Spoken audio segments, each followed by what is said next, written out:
दोस्तों, मेरे चैनल का नाम कुछ अलग कुछ रोचक है। सर्च कीजिए यह नाम यूट्यूब पर और प्लेलिस्ट में जाकर के रामायण महाभारत पुराण शुरुआत से पढ़ सकते हो, या फिर इस वीडियो के नीचे चैनल के नेम या पिक्चर पर भी क्लिक करके प्लेलिस्ट में जाके देख सकते हो। आज का चैप्टर है इंद्र के भेजे हुए रथ पर बैठकर श्री राम का रावण के साथ युद्ध करना। तो पिछले चैप्टर पे हमने पढ़ा था इंद्रजीत के साथ लक्ष्मण का युद्ध, इंद्रजीत का वध विभीषण और हनुमान लक्ष्मण के द्वारा। उसके बाद रावण के प्रहार से लक्ष्मण का मूर्छित होना और संजीवनी से आयुर्वेदिक औषधि से जीवित होना। तो पिछले वीडियो आप देख सकते हैं प्लेलिस्ट में जा कर के। लक्ष्मण की कही हुई उस बात को सुनकर शत्रुवीरों का संहार करने वाले पराक्रमी श्री राम ने धनुष लेकर उस पर बाणों का संधान किया। वीडियो के नीचे लाल रंग का सब्सक्राइब लिखा हुआ है, उसको दबा के बेल आइकन ऑल कर लीजिएगा लेटेस्ट वीडियो अपडेट्स के लिए। उन्होंने सेना के मुहाने पर रावण को लक्ष्य करके उन भयंकर बाणों को छोड़ना आरंभ किया। इतने में राक्षसराज रावण भी दूसरे रथ पर सवार हो श्री राम पर उसी तरह चढ़ आया जैसे राहु सूर्य पर आक्रमण करता है। दशमुख रावण रथ पर बैठा हुआ था। वो अपने वज्रोपम बाणों द्वारा श्री राम को उसी तरह बीनने लगा जैसे मेघ किसी महान पर्वत पर जल की धारावाहिक वृष्टि करता है। तो पहले रावण भाग गया था श्री राम के प्रहार से, ठीक है, ये भी आप पढ़ सकते हैं। श्री रामचंद्र जी भी एकाग्रचित हो रणभूमि में दशमुख रावण पर प्रज्वलित अग्नि के समान तेजस्वी सुवर्ण घोषित बाणों की वर्षा करने लगा। श्री रघुनाथ जी भूमि पर खड़े हैं और वो राक्षस रथ पर बैठा हुआ है। ऐसी दशा में इन दोनों का युद्ध बराबर नहीं है। वहाँ आकाश में खड़े हुए देवता गंधर्व और किन्नर इस तरह की बातें करने लगे। तो ये जो भी है देवता गंधर्व किन्नर ब्रह्मा नारद, ये सब विमान में बैठकर पृथ्वी पर आया करते थे, क्योंकि ये पृथ्वी से बाहर रहते हैं और जो पृथ्वी से बाहर रहते हैं उन्हें एलियन कहा जा सकता है, जबकि एलियन कोई गाली नहीं है, ठीक है, ये एक नाम है। ये रामायण महाभारत दोनों में ही कहा गया है कि वो विमान में बैठ कर आते थे और ऊपर से कहते थे, जिसको आकाशवाणी कहा जाता था। उनकी ये अमृत के समान मधुर बातें सुनकर तेजस्वी देवराज इंद्र ने मातली को बुलाकर कहा, सारथे रघुकुल तिलक श्री रामचंद्र जी भूमि पर खड़े हैं, मेरा रथ लेकर तुम शीघ्र उनके पास जाओ। तो उस समय के लोगों के साथ उन एलियन का कुछ रिश्ता हुआ करता था। क्यों हुआ करता था ये तो बताना मुश्किल है, लेकिन हुआ करता था। भूतल पर पहुंचकर श्री राम को पुकार कर कहा, कहो ये रथ देवराज ने आपकी सेवा में भेजा है। इस तरह उन्हें रथ पर बिठाकर तुम देवताओं के महान हित का कार्य सिद्ध करो। तो इसके बाद मातली अर्जुन के सारथी होंगे। पहले इंद्र के सारथी थे, अब राम के सारथी होंगे। उसके बाद अर्जुन के भी सारथी होंगे, कालकिया पोलम और 3 करोड़ दानवों को मारने के बाद, जो मैंने महाभारत में पढ़ा था। देवराज के इस प्रकार कहने पर देव सारथी मातली ने उन्हें मस्तक झुकाकर प्रणाम किया और ये बात कही, देवेंद्र मैं शीघ्र ही आपके उत्तम रथ में हरे रंग के घोड़े जोत कर उसे साथ लिए जाऊंगा और श्री रघुनाथ जी के सारथी का कार्य भी करूंगा। तदनंतर देवराज इंद्र का जो शोभाशाली श्रेष्ठ रथ है, जिसके सभी अवयव सुवर्णमय होने के कारण विचित्र शोभा धारण करते हैं, जिसे सैकड़ों घुंघरुओं से विभूषित किया गया है, जिसकी कांति प्रातःकाल के सूर्य की भांति अरुण है, जिसके कुबर में बैतूर्य मणि नीलम जड़ी हुई है, जिसमें सूर्य तुल्य तेजस्वी हरे रंग वाले सुवर्ण जाल से विभूषित तथा सोने के साजवाज से सजे हुए अच्छे घोड़े जुते हुए हैं, और उन घोड़ों को श्वेत चंवर आदि से अलंकृत किया गया है, तथा जिसके ध्वजा का दंड सोने का बना हुआ है, उस रथ पर आरूढ़ हो मातली देवराज का संदेश ले स्वर्ग से भूतल पर उतरकर श्री रामचंद्र जी के पास खड़ा हुआ। सहस्त्रलोचन इंद्र का सारथी मातली चाबुक लिए रथ पर बैठा हुआ हाथ जोड़कर श्री रामचंद्र जी से बोला, महाबली शत्रुसूदन श्रीमान रघुवीर, सहस्त्र नेत्रधारी देवराज इंद्र ने विजय के लिए आपको ये रथ समर्पित किया है। ये इंद्र का विशाल धनुष है, ये अग्नि के समान तेजस्वी कवच है, ये सूर्य सदृश प्रकाशमान बाण है, तथा ये कल्याणमयी निर्मल शक्ति है। वीरवर महाराज, आप इस रथ पर आरूढ़ हो मुझ सारथी की सहायता से राक्षसराज रावण का उसी तरह वध कीजिए जैसे महेंद्र दानवों का संहार करते हैं। मातली के ऐसा कहने पर श्री रामचंद्र जी ने उस रथ की परिक्रमा की और उसे प्रणाम करके वे उस पर सवार हुए। उस समय अपनी प्रभा से वे समस्त लोगों को प्रकाशित करने लगे। तत्पश्चात महाबाहु श्री राम और राक्षस रावण में दैरथ युद्ध प्रारंभ हुआ, जो बड़ा ही अद्भुत और रोंगटे खड़े कर देने वाला था। दोस्तों, रावण के पक्ष में दो ही महान वीर थे, कुंभकर्ण और इंद्रजीत, और राम के पक्ष में बहुत सारे थे। जो बड़ा ही अद्भुत और रोंगटे खड़े कर देने वाला था। श्री रामचंद्र जी उत्तम अस्त्रों के ज्ञाता थे। उन्होंने राक्षस राज के चलाए हुए गांधर्व अस्त्र को गांधर्व अस्त्र से और देव अस्त्र को देव अस्त्र से नष्ट कर दिया। तब राक्षस के द्वारा निशाचर रावण ने अत्यंत कुपित तो पुनः परम भयानक राक्षसास्त्र का प्रयोग किया। फिर तो रावण के धनुष से छूटे हुए सुवर्णभूषित बाण महाविषैले सर्प होकर श्री रामचंद्र जी के निकट पहुंचने लगे। उन सर्पों के मुख आग के समान प्रज्वलित होते थे। वे अपने मुखों से जलती आग उगल रहे थे और मुंह फैलाए होने के कारण बड़े भयंकर दिखाई देते थे। वे सबके सब श्री राम के ही सामने आने लगे। उनका स्पर्श वासुकी नाग के समान असह्य था। उनके फन प्रज्वलित हो रहे थे और वे महान विष से भरे थे। उन सर्पाकार बाणों से व्याप्त होकर संपूर्ण दिशाएं और विदिशाएं आच्छादित हो गई। युद्धस्थल में उन सर्पों को आते देख भगवान श्री राम ने अत्यंत भयंकर गरुड़ास्त्र को प्रकट किया। फिर तो श्री रघुनाथ जी के धनुष से छूटे हुए सुनहरे पंख वाले अग्नितुल्य तेजस्वी बाण सर्पों के शत्रुभुज सुवर्णमय गरुड़ बनकर सब और विचरने लगे। श्री राम की इच्छानुसार रूप धारण करने वाले उन गरुड़ाकार बाणों ने रावण के महान वेगशाली उन समस्त सर्पाकार सहायकों का संहार कर डाला। इस प्रकार अपने अस्त्र के परिहत हो जाने पर राक्षसराज रावण क्रोध से जल उठा और उस समय श्री रघुनाथ जी पर भयंकर बाणों की वर्षा करने लगा। अनायास ही महान कर्म करने वाले श्री राम को सहस्त्र बाणों से पीड़ित करके उसने मातली को भी अपने बाण समूह से घायल कर दिया। तत्पश्चात रावण ने इंद्र के रथ की ध्वजा को लक्ष्य करके एक बाण मारा और उससे उस ध्वज को काट डाला। उस कटे हुए सुवर्णमय ध्वज को रथ के ऊपर से नीचे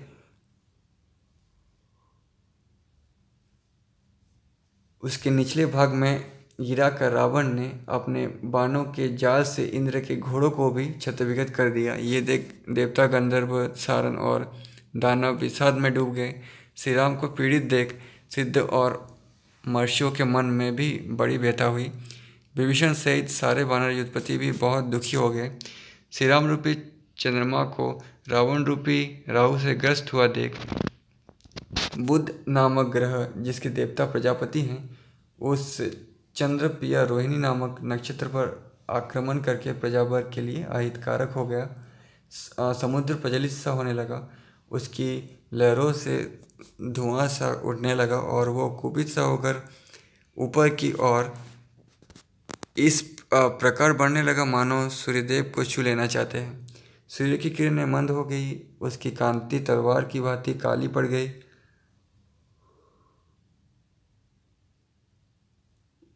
वो अत्यंत प्रखर कवंद के चिन्ह से युक्त और धूमकेतु नामक उत्पात ग्रह से संतप्त दिखाई देने लगी। आकाश में इक्ष्वाकु वंशियों के नक्षत्र विशाखा पर, जिसके देवता इंद्र और अग्नि हैं, आक्रमण करके मंगल जा बैठा। उस समय 10 मस्तक और 20 भुजाओं से युक्त 10 ग्रीव रावण हाथों में धनुष लिए मेनाक पर्वत के समान दिखाई देता था। राक्षस रावण के बाणों से बार बार आहत होने के कारण भगवान श्री राम युद्ध के मुहाने पर अपने सहायकों का संधान नहीं कर पाते थे। तदनंतर श्री रघुनाथ जी ने क्रोध का भाव प्रकट किया। उनकी भुहें टेढ़ी हो गई, नेत्र कुछ कुछ लाल हो गए और उन्हें ऐसा महान क्रोध हुआ जिससे जान पड़ता था कि वे समस्त राक्षसों को भस्म कर डालेंगे। उस समय कुपित हुए बुद्धिमान श्री राम के मुख की ओर देखकर समस्त प्राणी भय से थर्रा उठे और पृथ्वी कांपने लगी। सिंहों और बैघों से भरा हुआ पर्वत हिल गया। उसके ऊपर के वृक्ष झूमने लगे और सरिताओं के समित समुद्र में ज्वार आ गया। आकाश में सब और उत्पात सूचक गर्दबाकर प्रचंड गर्जना करने वाले रूखे बादल गरजते हुए चक्कर लगाने लगे। श्री रामचंद्र जी को अत्यंत कुपित और दारुण उत्पातों का प्रकट देख समस्त प्राणी भयभीत हो गए और रावण के भीतर भी भय समा गया। उस समय विमान पर बैठे हुए देवता गंधर्व, बड़े बड़े नाग, ऋषि, दानव, दैत्य और गरुड़, ये सब आकाश में स्थित होकर युद्धपरायण शूरवीर श्री राम और रावण के समस्त लोगों के प्रलय की भांति उपस्थित हुए नाना प्रकार के भयानक प्रहारों से युक्त उस युद्ध का दृश्य देखने लगे। उस अवसर पर युद्ध देखने के लिए आए हुए समस्त देवता और असुर उस महासमर को देखकर भक्ति भाव से हर्षपूर्वक बात करने लगे। वहाँ खड़े हुए असुर दशग्रीव को संबोधित करते हुए बोले, रावण तुम्हारी जय हो। उधर देवता श्री राम को पुकार कर बारंबार कहने लगे, रघुनंदन आपकी जय हो, जय हो। इसी समय दुष्टात्मा रावण ने क्रोध में आकर श्री रामचंद्र जी पर प्रहार करने की इच्छा से एक बहुत बड़ा हथियार उठाया। उस वज्र के समान शक्तिशाली महान शब्द करने वाला तथा संपूर्ण शत्रुओं का संहारक था। उसकी शिलाएं शैल शिखर के समान थी। वो मन और नेत्र को भी भयभीत कर देने वाला था। उसके अग्रभाग बहुत तीखे थे। वो प्रलय काल की धूम युक्त अग्नि राशि के समान अत्यंत भयंकर जान पड़ता था। उसे पाना या नष्ट करना काल के लिए भी अत्यंत कठिन और असंभव था। उसका नाम था शूल। वो समस्त भूतों को छिन्न भिन्न करके उन्हें भयभीत कर देने वाला था। रोष से उद्दीप्त हुए रावण ने उस शूल को हाथ में ले लिया। समरभूमि में अनेक सेनाओं से विभक्त शूरवीर राक्षस से घिरी हुई उस महापराक्रमी निशाचर ने बड़े क्रोध के साथ उस शूल को ग्रहण किया था। उसे ऊपर उठाकर उस विशालकाय राक्षस ने युद्धस्थल में बड़ी भयानक गर्जना की। उस समय उसके नेत्र रोष से लाल हो रहे थे और वो अपनी सेना का हर्ष बढ़ा रहा था। राक्षसराज रावण के उस भयंकर सिंहनाद ने उस समय पृथ्वी, आकाश, दिशाओं और दिशाओं को भी कंपित कर दिया। उस महाकाय दुरात्मा निशाचर ने भैरवनाथ से संपूर्ण प्राणी थर्रा उठे और सागर भी विक्षुब्ध हो उठा। उस विशाल शूल को हाथ में लेकर महापराक्रमी रावण ने बड़े जोर से गर्जना करके श्री राम से कठोर वाणी में कहा, राम ये शूल वज्र के समान शक्तिशाली है। इसे मैंने रोषपूर्वक अपने हाथ में लिया है। ये भाई सहित तुम्हारे प्राणों को तत्काल हर लेगा। युद्ध की इच्छा रखने वाले राघव, आज तुम्हारा वध करके सेना के मुहाने पर जो सूरवीर राक्षस मारे गए हैं उन्हीं के समान अवस्था में तुम्हें भी पहुंचा दूंगा। रघुकुल के राजकुमार ठहरो, अब इस शूल के द्वारा तुम्हें मौत की घाट उतारता हूँ। ऐसा कहकर राक्षसराज रावण ने श्री रघुनाथ जी के ऊपर उस शूल को जला दिया। रावण के हाथ से छूटे हुए वो शूल आकाश में आकर चमक उठा। वो विद्युत मालाओं से व्याप्त सा जान पड़ता था। 8 घंटों से युक्त होने के कारण उसमें गंभीर घोष प्रकट हो रहा था। परम पराक्रमी रघुकुल नंदन श्री राम ने उस भयंकर एवं प्रज्वलित शूल को अपनी ओर आते देख धनुष तानकर बाणों की वर्षा आरंभ कर दी। श्री रघुनाथ जी ने बाण समूह द्वारा अपनी ओर आते हुए शूल को उसी तरह रोकने का प्रयास किया जैसे देवराज इंद्र ऊपर की ओर उठती हुई प्रलयग्नि को संवर्तक मेघों के बरसाए हुए जल प्रवाह के द्वारा शांत करने की चेष्टा करते हैं। परंतु जैसे आग पतंगों को जला देती है, उसी तरह रावण के उस महान शूल ने श्री रामचंद्र जी के धनुष से छूटे हुए समस्त बाणों को जलाकर भस्म कर दिया। श्री रघुनाथ जी ने जब देखा मेरे सहायक अंतरिक्ष में उस शूल का स्पर्श होते ही चूर चूर हो राख के ढेर बन गए हैं, तब उन्हें बड़ा क्रोध हुआ। अत्यंत क्रोध में भरे हुए रघुकुल नंदन रघुवीर ने मातली की लाई हुई देवेंद्र द्वारा सम्मानित शक्ति को हाथ में लिया। बलवान श्री राम के द्वारा उठाई हुई वो शक्ति प्रलय काल में प्रज्वलित होने वाली उल्का के समान प्रकाशमान थी। उसने समस्त आकाश को अपने प्रभाव से उदासित कर दिया था तथा उससे घंटानाद प्रकट होने लगा। श्री राम ने जब उसे चलाया तब वो शक्ति राक्षसराज के उस शूल पर ही पड़ी। उसके प्रभाव से टुक टुक और निस्तेज हो वो महान शूल पृथ्वी पर गिर पड़ा। इसके बाद श्री रामचंद्र जी ने सीधे जाने वाले महावेगवान वज्रतुल्य पैने बाणों द्वारा रावण के अत्यंत वेगशाली घोड़ों को घायल कर दिया। फिर अत्यंत सावधान होकर उन्होंने 3 तीखे तारों से रावण की छाती छेद डाली और 3 पंखदार बाणों से उसके ललाट में भी चोट पहुंचाई।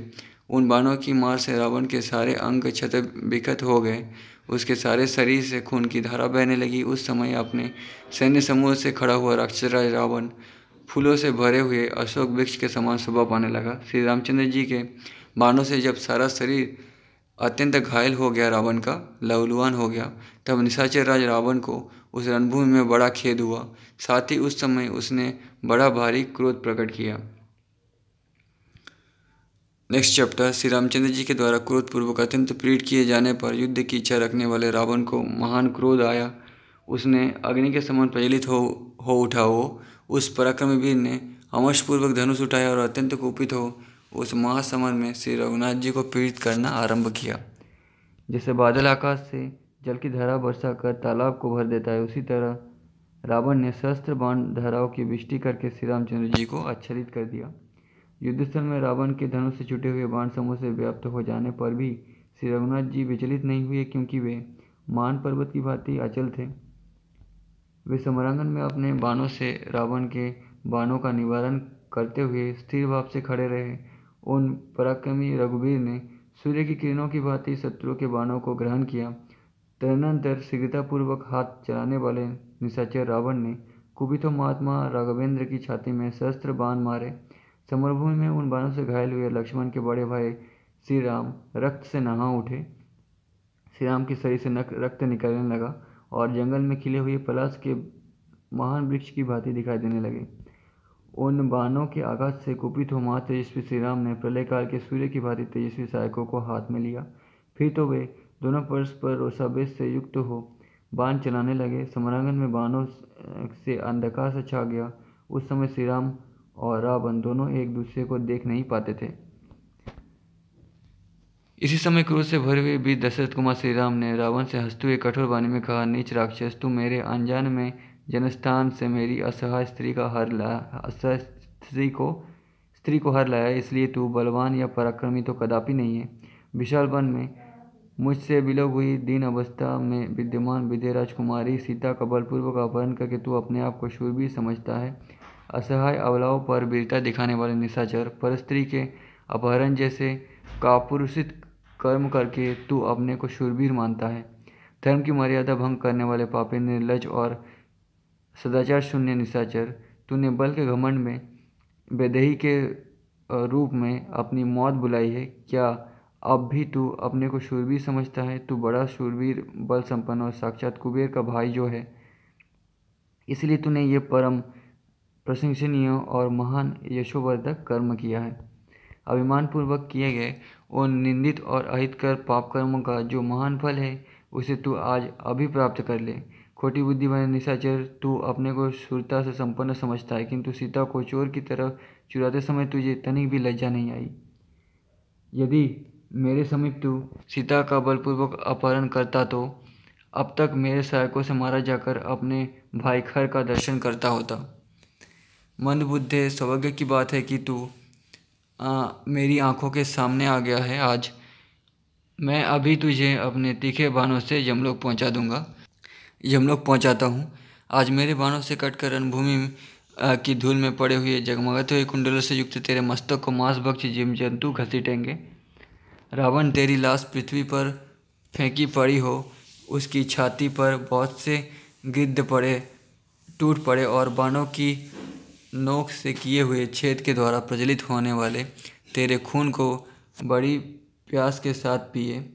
आज मेरे बाणों से वितीर्ण और प्राण शून्य होकर पड़े हुए तेरे शरीर की आंतों को पक्षी उसी तरह नोचे जैसे गरुड़ सर्प को नोचते हैं। ऐसा कहते हुए शत्रु का नाश करने वाले वीर श्री राम ने पास ही खड़े हुए राक्षस राज रावण पर बाणों की वर्षा आरंभ कर दी। उस समय युद्ध स्थल में शत्रुवध की इच्छा रखने वाले श्री राम का बल, पराक्रम, उत्साह और अस्त्र बल बढ़कर दुगना हो गया।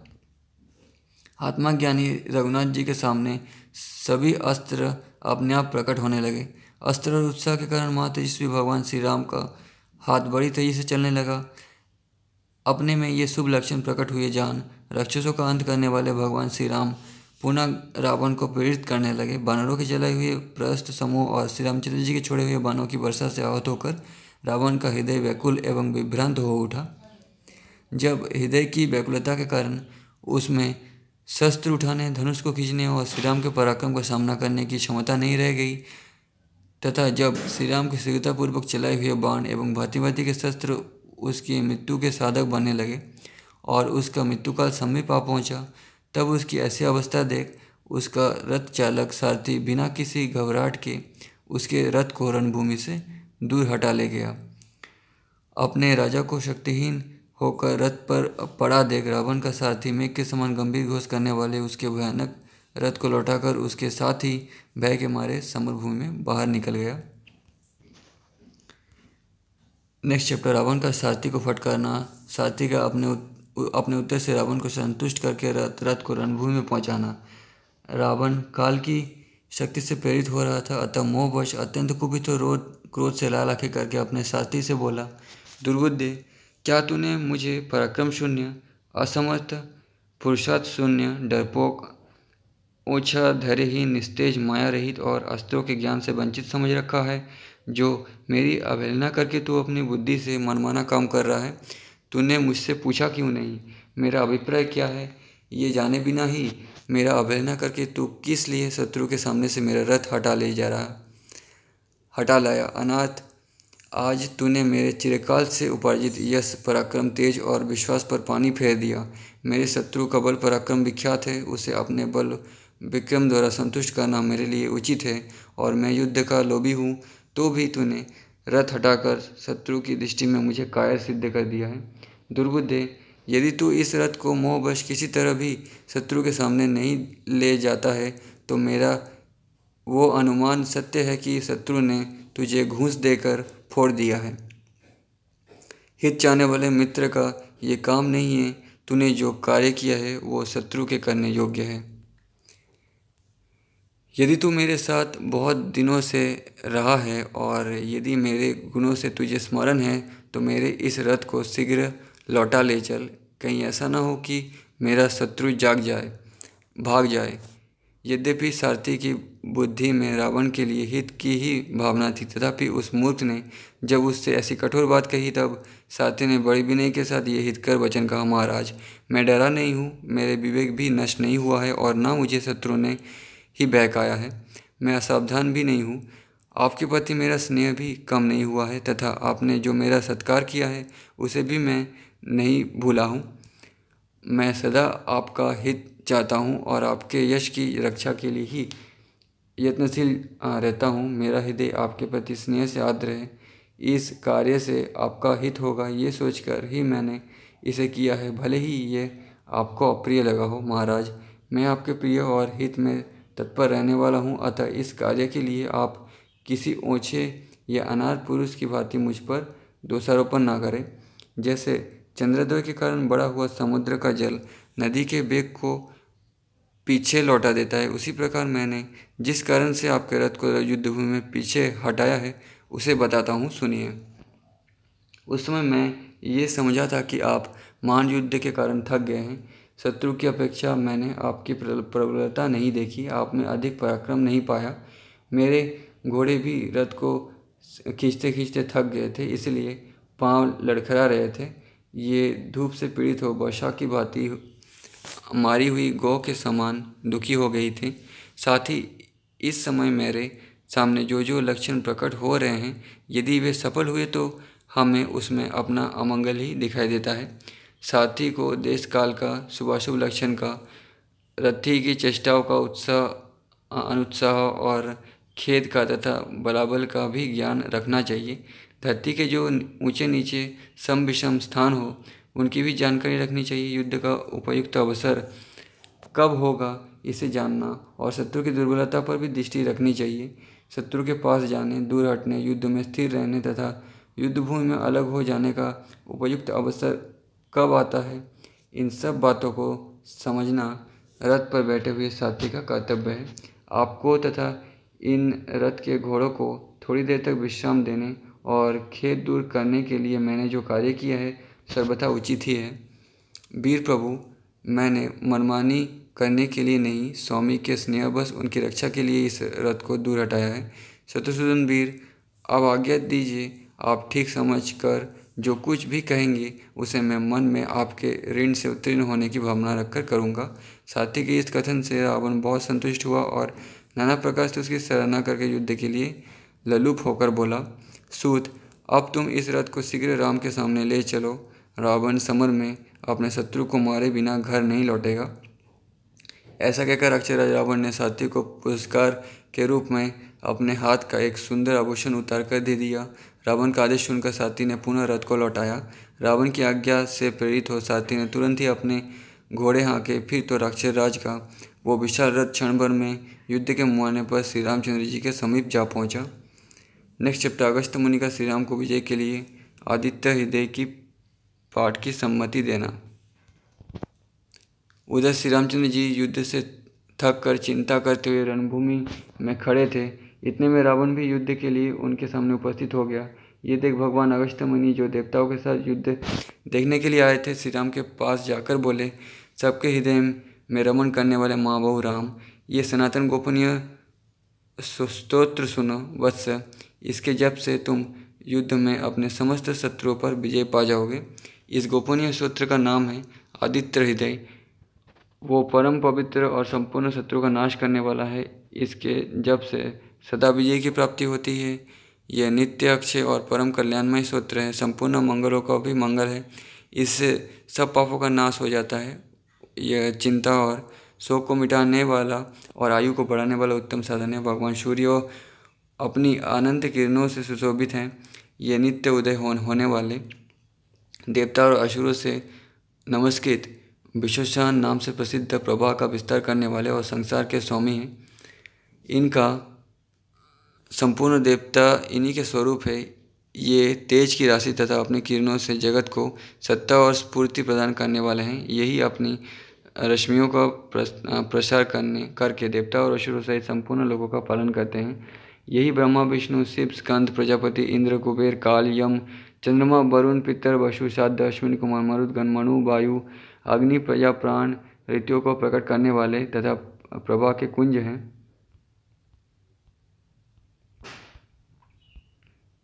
इनके नाम हैं आदिति के पुत्र आदित्य, संहिता, सूर्य, खग, पूषा, प्रकाशमान, प्रकाशक, रात्रि यानी दिवाकर, रात्रि का अंधकार दूर करके दिन का प्रकाश फैलाने वाले, हरिदश,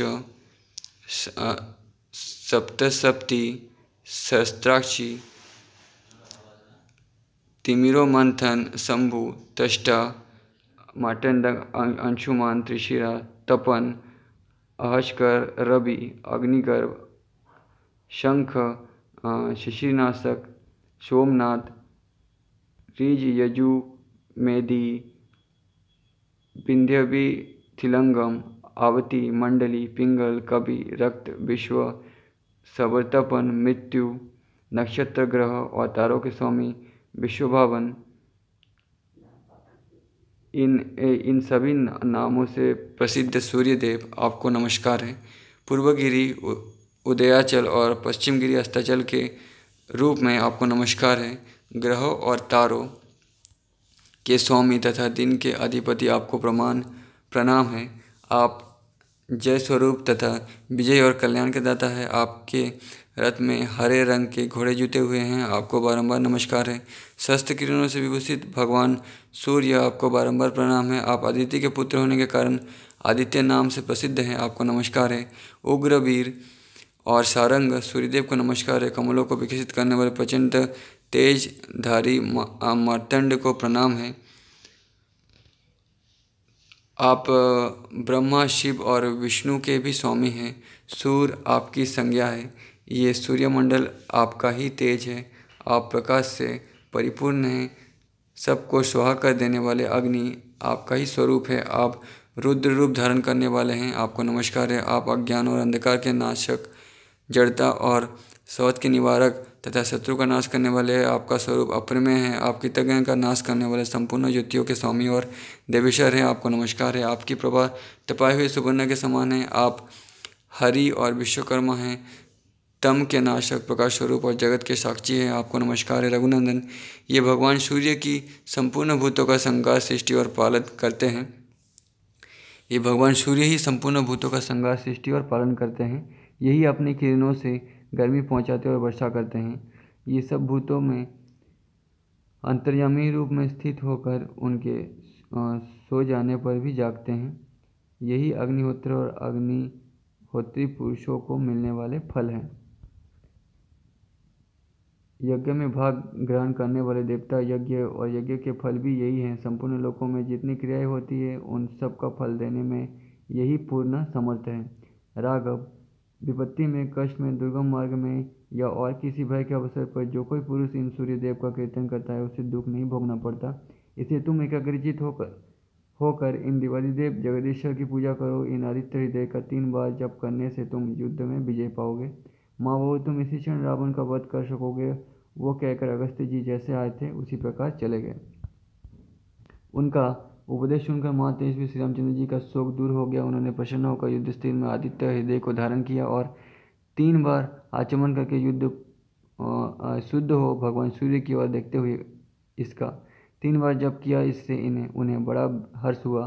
फिर परम पराक्रमी रघुनाथ जी ने धनुष उठाकर रावण की ओर देखा और उत्साहपूर्वक विजय पाने के लिए आगे बढ़े। उन्होंने पूरा प्रयत्न करके रावण के वध का निश्चय किया। उस समय देवताओं के मध्य में खड़े हुए भगवान सूर्य ने प्रसन्न होकर श्री रामचंद्र जी की ओर देखा और निशाचर राज रावण के विनाश का समय निकट जानकर हर्षपूर्वक कहा, रघुनंदन आप जल्दी करो। नेक्स्ट चैप्टर, रावण के रथ को देख श्री राम का मातली को सावधान करना, रावण की पराजय के सूचक उत्पातों और राम की विजय सूचित करने वाले शुभ शकुनों का वर्णन। रावण के साथी ने हर्ष और उत्साह से युक्त होकर उसके रथ को शीघ्र हाँका। वो सब शत्रु सेना को कुचल डालने वाला था और गंधर्व नगर के समान भयंकर आश्चर्यजनक दिखाई देता था। उस पर बहुत ऊंची पताका फहरा रही थी। उस रथ में उत्तम गुणों से संपन्न और सोने के हारों से अलंकृत घोड़े जुटे हुए थे। रथ के भीतर युद्ध की आवश्यक सामग्री भरी पड़ी थी। उस रथ के ध्वजा पताकाओं की तो माला सी पहन रखी थी। वो आकाश को अपना ग्रास बनाता हुआ सा जान पड़ता था। वसुंधरा को अपनी गरगर ध्वनि से निनादित कर रहा था। वो शत्रु की सेना का नाशक और अपनी सेना के योद्धाओं का हर्ष बढ़ाने वाला था। नरराज श्री रामचंद्र जी ने सहसा वहां आते हुए विशाल ध्वज से अलंकृत और घोर गरगर ध्वनि से युक्त राक्षस राज रावण के उस रथ को देखा। उसमें काले रंग के घोड़े जुटे हुए थे। उसकी कांति बड़ी भयंकर थी। वो आकाश में प्रकाशित होने वाले सूर्य तुल्य तेजस्वी विमान के समान दृष्टिगोचर होता था। उस पर फहराती हुई पताकाएं विद्युत के समान जान पड़ती थी। वहाँ जो रावण का धनुष था उनके द्वारा वो रथ इंद्रधनुष की छटकता था और बाणों की धारावाहिक वृष्टि करता था। इससे वो जलधारा वर्षी मेघ के समान प्रतीत होता था। उसकी आवाज़ ऐसी मालूम होती थी मानो वज्र के आघात से किसी पर्वत के फटने का शब्द हो रहा हो। मेघ के समान प्रतीत होने वाले शत्रु के उस रथ को आते देख श्री रामचंद्र जी ने बड़े वेग से अपने धनुष पर प्रत्यंचा दी। उस समय उनका वो धनुष द्वितीया के चंद्रमा जैसे दिखाई देता था। श्री राम ने इंद्र सारथी मातली से कहा, मातली देखो, मेरे शत्रु रावण इस बड़े वेग से रावण का रथ बड़े वेग से आ रहा है। रावण जिस प्रकार प्रदक्षिण भाव से महान वेग के साथ पुनः आ रहा है, इससे जान पड़ता है कि इसने समरभूमि में अपने वध का निश्चय कर लिया है। अतः अब तुम सावधान हो जाओ और शत्रु के रथ की ओर आगे बढ़ो। जैसे हवा उमड़े हुए बादलों को छिन्न भिन्न कर डालती है, उसी प्रकार आज मैं शत्रु के रथ का विध्वंस करना चाहता हूँ। भय तथा घबराहट छोड़कर मन और नेत्रों को स्थिर रखते हुए घोड़ों की बागडोर काबू में रखो और रथ को तेजी से चलाओ। तुम्हें देवराज इंद्र का रथ हाँकने का अभ्यास है, अतः तुमको कुछ सिखाने की आवश्यकता नहीं है। मैं एकाग्रचित होकर युद्ध करना चाहता हूँ, इसलिए तुम्हारे कर्तव्य का स्मरण मात्र करा रहा हूँ, तुम्हें शिक्षा नहीं देता हूँ। श्री रामचंद्र जी के इस वचन से देवताओं के श्रेष्ठ सारथी मातली को बड़ा संतुष्ट हुआ और उन्होंने रावण के विशाल रथ को दाहिने रखते हुए अपने रथ को आगे बढ़ाया। उसके पहिए से इतनी धूल उड़ी कि रावण उसे देखकर कांप उठा। उसने दशमुख रावण को बड़ा क्रोध हुआ उससे। वो अपनी लाल लाल आंखें फाड़कर देखता हुआ रथ के सामने हुए श्री राम पर बाणों की वृष्टि करने लगा।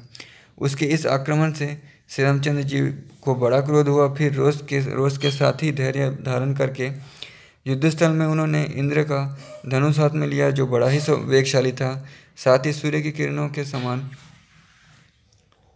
प्रकाशित होने वाले महान वेगशाली बाण भी ग्रहण किए। तत्पश्चात एक दूसरे के वध की इच्छा रखकर श्री राम और रावण दोनों में बड़ा भारी युद्ध आरंभ हुआ। दोनों द्रव से भरे हुए 2 सिंहों के समान अपने सामने डटे हुए थे। उस समय रावण की विनाश की इच्छा रखने वाले देवता, सिद्ध, गंधर्व और महर्षि उन दोनों के दैरथ युद्ध को देखने के लिए वहां एकत्र हो गए। उस युद्ध के समय ऐसे भयानक उत्पात होने लगे जो रोंगटे खड़े कर देने वाले थे। उनसे रावण के विनाश और श्री रामचंद्र जी के अद्भुत की सूचना मिलती थी। मेघ रावण के रथ पर रक्त की वर्षा करने लगे। बड़े वेग से उठे हुए कवंडर उसकी वामावर्त तक परिक्रमा करने लगे। जिस जिस मार्ग में रावण का रथ जाता था उसी उसी और आकाश में मंडराता हुआ गधों का महान समुदाय दौड़ जाता था। असमय में ही जपा के फूल की सी लाल रंग की वाली संध्या से आवृत हुई लंकापुरी की भूमि दिन में भी जलती हुई सी दिखाई देती थी। रावण के सामने वज्रपात की सी गड़गड़ाहट और बड़ी भारी आवाज़ के साथ बड़ी बड़ी उल्काएं गिरने लगी, जो उसके अहित की सूचना दे रही थी। उन उत्पातों ने राक्षसों को विषाद में डाल दिया। तो दोस्तों वीडियो काफ़ी बड़ा हो गया है, आज की वीडियो पे इतना ही। इसके बाद हम इसके थर्ड पार्ट में अगले वीडियो पे या इसके बाद से पढ़ेंगे, ठीक है।